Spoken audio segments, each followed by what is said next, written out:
Hello, नमस्कार दोस्तों। जय हिंद, वंदे मातरम। पीएस गुरुकुल में आपका स्वागत है। दोस्तों, यूपीएसआई के एग्ज़ाम के लिए मैं आपके लिए लाया हूँ मूल विधि प्लस संविधान के 25 मोस्ट इम्पोर्टेंट क्वेश्चन, जो आपके यूपीएसआई एग्ज़ाम के लिए बहुत ही महत्वपूर्ण है। तो स्टार्ट करते हैं। पहला क्वेश्चन, भारतीय दंड संहिता प्रवृत्त हुई। भारतीय दंड संहिता जो है ये लागू कब हुई थी? तो आप अपना उत्तर लगा सकते हैं। तो इसका राइट आंसर जो हो जाएगा वो हो जाएगा 1 जनवरी 1862। ये आपका राइट आंसर हो जाएगा।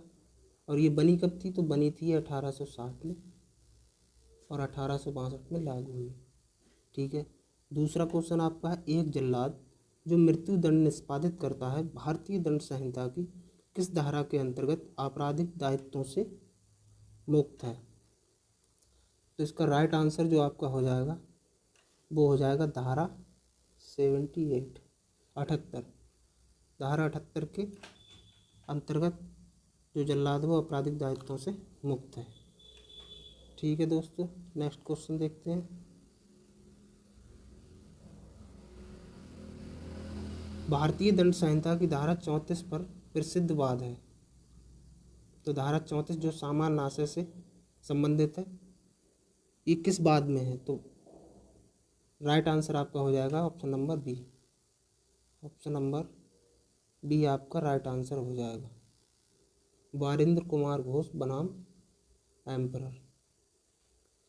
चौथा क्वेश्चन है, भारतीय दंड संहिता के अधीन कितने प्रकार के दंडों की व्यवस्था की गई है?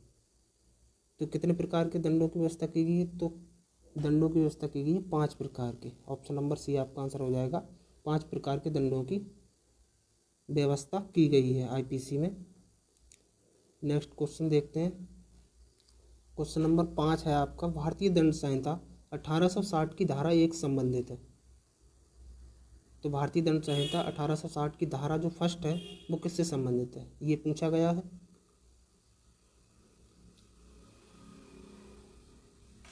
तो इसका राइट आंसर आपका हो जाएगा ऑप्शन नंबर सी, संहिता के नाम और उसके परिवर्तन के विस्तार से। तो धारा 1 जो संबंधित है वो है संहिता के नाम और उसके परिवर्तन के विस्तार से। क्वेश्चन नंबर 6 है, निम्न में से भारतीय दंड संहिता की कौन सी धारा दंगा को परिभाषित करती है? तो दंगा के लिए कौन सी धारा परिभाषित करती है? तो इसका राइट आंसर जो आपका हो जाएगा ऑप्शन नंबर सी हो जाएगा, धारा 159। ये दंगा को परिभाषित करती है और इसी दंगे की जो सज़ा है वो धारा 160 में इसके लिए सज़ा का प्रावधान है दंगे के लिए। ठीक है, नेक्स्ट क्वेश्चन देखते हैं। क्वेश्चन नंबर 7 है, राष्ट्रीय अखंडता पर प्रतिकूल प्रभाव डालने वाले लांछन प्राख्यान का उपबंध भारतीय दंड संहिता की निम्नलिखित किस धारा में किया गया है? तो आप अपना ऑप्शन लगाएंगे। तो इसका राइट आंसर जो हो जाएगा वो हो जाएगा option number B. Option number B जो है इसका राइट आंसर हो जाएगा, धारा 153 का खा। इसमें देखिए, अगर आप राष्ट्रीय अखंडता पर अगर प्रतिकूल प्रभाव डालने वाला कोई भी लांछन लगाते हैं तो इसमें देखो 3 वर्ष तक की सज़ा भी है। इसमें 3 वर्ष तक की सज़ा भी बताई गई है। ठीक है, नेक्स्ट क्वेश्चन देखते हैं। क्वेश्चन नंबर 8 है, भारतीय दंड संहिता की 1860 के अधीन धारा 42 में प्रयुक्त स्थानीय विधि कहाँ पर लागू होगी? धारा 42 में प्रयुक्त स्थानीय विधि जो है वो कहाँ पर लागू होगी? 4 ऑप्शन है, आप अपना ऑप्शन लगा सकते हैं आंसर। तो इसका राइट आंसर जो हो जाएगा वो हो जाएगा ऑप्शन नंबर सी, भारत के किसी विशिष्ट भाग पर। भारत के किसी विशिष्ट भाग पर। ठीक है, नेक्स्ट क्वेश्चन देखते हैं। क्वेश्चन नंबर 9 क्या कहता है, भारतीय दंड संहिता की कौन सी धारा अनैच्छिक मतता के आधार पर प्रतिरक्षा से संबंधित है? तो राइट आंसर आपका जो हो जाएगा वो हो जाएगा आपका option number C. Option number C, धारा 85। धारा 85 अनैच्छिक मतता के आधार पर प्रतिरक्षा से संबंधित है। क्वेश्चन नंबर 10 देखते हैं। 10वां क्वेश्चन दिया है आपका, भारतीय दंड संहिता के किस प्रावधान में आपराधिक षड्यंत्र के लिए दंड दिया गया है? आपराधिक षड्यंत्र के लिए दंड दिया गया है। तो इसका जो आपका राइट आंसर हो जाएगा वो फ्रेंड्स, राइट आंसर हो जाएगा आपका ऑप्शन नंबर डी, धारा 120 बी, 120 का बी। अगर उसमें एक बी की जगह अगर खा लिखा आ जाए तो भी इसका मतलब भी यही होता है। ठीक है दोस्त, नेक्स्ट क्वेश्चन देखते हैं। क्वेश्चन नंबर 11 क्या कहता है? तो 11वां जो क्वेश्चन है आपका, निम्नलिखित में से कौन सा अपराध है जिसकी आईपीसी में तैयारी दंडनीय है? मात्र तैयारी करना ही दंडनीय है। तो अपना आंसर आप लगा सकते हैं। तो फ्रेंड्स, इसका जो आंसर हो जाएगा वो हो जाएगा option number C. Option number C जो है, भारत सरकार के विरुद्ध युद्ध छेड़ना। अगर आप इसकी तैयारी भी करते हैं, केवल युद्ध छेड़ने की मान लो आप तैयारी कर रहे हैं, तब भी अगर आप पकड़े जाते हैं तैयारी करते हुए तो आपको सजा हो सकती है। ठीक है, ये दंडनीय है। क्वेश्चन नंबर 12 क्या कहता है? आत्महत्या करने के लिए दुष्प्रेरण की सजा का प्रावधान भारतीय दंड संहिता की किस धारा में दिया गया है? तो इसका आप आंसर लगा सकते हैं।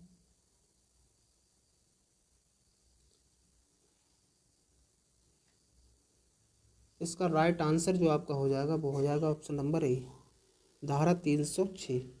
धारा 306 में अगर आप किसी को आत्महत्या करने के लिए उकसाते हैं, दुष्प्रेरण का मतलब है किसी को उकसाना, किसी को उकसाते हैं, तो भी आपको क्या हो जाएगा दोस्त? सजा हो सकती है इसमें, ये दंडनीय है आईपीसी के तहत। क्वेश्चन नंबर 13 देखते हैं। भारतीय दंड संहिता की धारा 320 में गहरी चोट में कितने प्रकार की चोटों को सम्मिलित किया गया है? तो इसका right answer option number D हो जाएगा।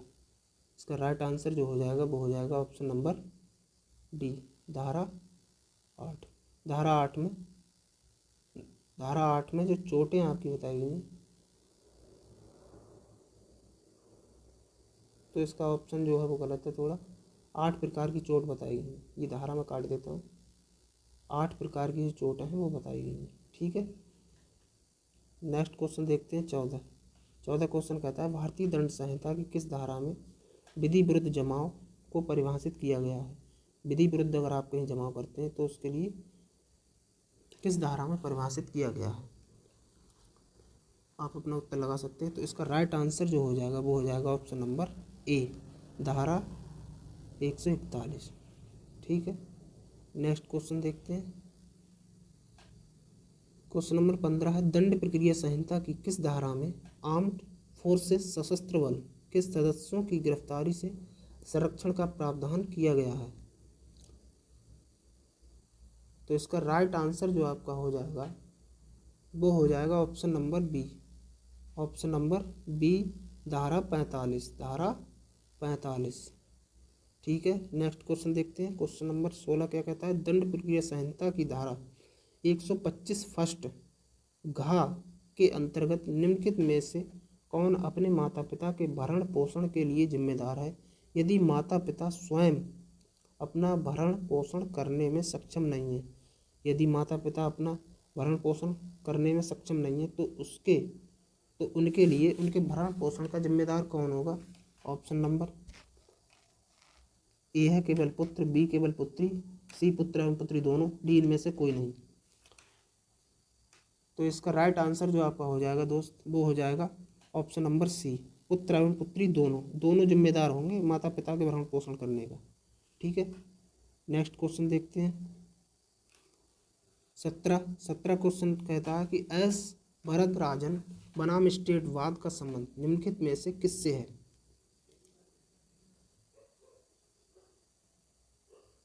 तो इसका राइट आंसर जो आपका हो जाएगा वो हो जाएगा ऑप्शन नंबर सी, धारा 363 भारतीय दंड संहिता। धारा 363 भारतीय दंड संहिता किस बात से संबंधित है? भरतराजन बनाम स्टेटवाद। अब क्वेश्चन नंबर 18 देखते हैं। पद के अनुसार राज्यसभा के सभापति कौन है? पद के अनुसार राज्यसभा के सभापति कौन है? यहाँ से आपके संविधान के क्वेश्चन शुरू हो गए, कॉन्स्टिट्यूशन के क्वेश्चन। पद के अनुसार राज्यसभा का सभापति कौन है? तो इसका राइट आंसर जो हो जाएगा वो हो जाएगा ऑप्शन नंबर बी। उपराष्ट्रपति जो होता है वो राज्यसभा का सभापति होता है। नेक्स्ट क्वेश्चन देखते हैं। 19 नंबर क्वेश्चन क्या कहता है, भारत सरकार के संवैधानिक प्रमुख कौन है? भारत सरकार के संवैधानिक प्रमुख कौन है? तो इसका राइट आंसर जो आपका हो जाएगा वो हो जाएगा ऑप्शन नंबर ए, राष्ट्रपति। राष्ट्रपति कौन है? भारत सरकार के संवैधानिक प्रमुख। क्वेश्चन नंबर 20 देखते हैं। भारत में कौन एक विधेयक या बिल को धन विधेयक या बिल प्रमाणित करता है? तो इसका राइट आंसर जो आपका हो जाएगा वो हो जाएगा ऑप्शन नंबर बी, लोकसभा अध्यक्ष। लोकसभा अध्यक्ष ही ये निर्णय लेता है कि कौन सा विधेयक धन विधेयक होगा या नहीं होगा। ठीक है, नेक्स्ट क्वेश्चन देखते हैं। 21 नंबर क्वेश्चन क्या कहता है, संविधान के किस अनुच्छेद में सार्वजनिक रोजगार से संबंधित मामलों में भारत के सभी नागरिकों के लिए अवसर की समानता की गारंटी दी गई है? तो इसका राइट आंसर जो आपका हो जाएगा वो हो जाएगा ऑप्शन नंबर डी, अनुच्छेद 16। अनुच्छेद 16 में दिया गया है। ठीक है, सभी के लिए समान रोजगार के अवसर जो हैं वो किस अनुच्छेद में है? अनुच्छेद 16 में। क्वेश्चन नंबर 22 देखते हैं। भारत के संविधान में किस संशोधन के द्वारा शब्द समाजवादी और धर्मनिरपेक्ष संविधान की प्रस्तावना में जोड़ा गया? संविधान की प्रस्तावना में धर्मनिरपेक्ष और समाजवादी जो शब्द हैं वो किस संशोधन में जोड़े गए, ये पूछा गया है। तो आपको अपना आंसर बताना है दोस्त। तो इसका राइट आंसर क्या हो जाएगा? राइट आंसर जो हो जाएगा वो हो जाएगा ऑप्शन नंबर ए, 42वें संविधान संशोधन। और एक बात आपको बता दूं फ्रेंड्स कि जो हमारी जो प्रस्तावना है, हमारी संविधान की जो प्रस्तावना है, इसमें मात्र एक बार ही संशोधन हुआ है। 42वां संविधान संशोधन कब हुआ था? 42वां संविधान संशोधन 1976 में। 1976 में 42वां संविधान संशोधन हुआ था। ठीक है दोस्त, ठीक। अब अगला क्वेश्चन देखते हैं। Question number 23। भारतीय संविधान में लेख 36 से 51 किस रूप में जाना जाता है? लेख का मतलब यहाँ अनुच्छेद से है कि अनुच्छेद 36 से 51 जो है वो किस रूप में जाने जाते हैं? तो इसका राइट आंसर जो आपका हो जाएगा वो हो जाएगा option number C. Option number C हो जाएगा, राज्य के नीति निर्देशक तत्व। नीति निर्देशक तत्व जो हैं वो अनुच्छेद 36 से 51 तक दिए गए हैं दोस्त। क्वेश्चन नंबर 24 देखते हैं। वैज्ञानिक सोच और जांच की भावना का विकास करना भारतीय संविधान के किस भाग में शामिल है? वैज्ञानिक सोच और जांच की भावना का विकास करना भारतीय संविधान के किस भाग में शामिल है? तो इसका राइट आंसर जो आपका हो जाएगा वो हो जाएगा ऑप्शन नंबर सी, मौलिक कर्तव्य। मौलिक कर्तव्य। और मौलिक कर्तव्य भी कब जोड़े गए थे? 42वां जो संविधान संशोधन हुआ था उसी में जोड़े गए थे मौलिक कर्तव्य। ठीक है, और ये स्वर्ण सिंह समिति की सिफारिश पर जोड़े गए थे। स्वर्ण सिंह समिति की सिफारिश पर इन्हें जोड़ा गया मौलिक कर्तव्यों को। ठीक है दोस्त, अब नेक्स्ट क्वेश्चन देखते हैं। क्वेश्चन नंबर 25 क्या कहता है, निम्नलिखित में से कौन भारतीय संसद के दोनों सदनों की संयुक्त बैठक की अध्यक्षता कर सकते हैं? दोनों सदनों की संयुक्त बैठक की अध्यक्षता कौन कर सकता है, ये पूछा गया है क्वेश्चन नंबर 25 में। तो इसका राइट आंसर क्या हो जाएगा? राइट आंसर जो आपका हो जाएगा मित्र वो हो जाएगा ऑप्शन नंबर सी, लोकसभा के अध्यक्ष। लोकसभा अध्यक्ष है वो संयुक्त अधिवेशन की अध्यक्षता करता है। जो संयुक्त बैठक होती है उसकी अध्यक्षता, और इसे बुलाता कौन है? इसे बुलाता है राष्ट्रपति बुलाता है। इसको संयुक्त बैठक को कौन बुलाता है? राष्ट्रपति बुलाते हैं। ठीक है, तो वीडियो कैसी लगी कमेंट बॉक्स में जाकर ज़रूर बताएं। और हाँ, अगर आप हमारे चैनल पर पहली बार आए हैं तो चैनल को लाइक और सब्सक्राइब करें, अपने दोस्तों में भी इसे शेयर करें। ठीक है, जय हिंद, धन्यवाद।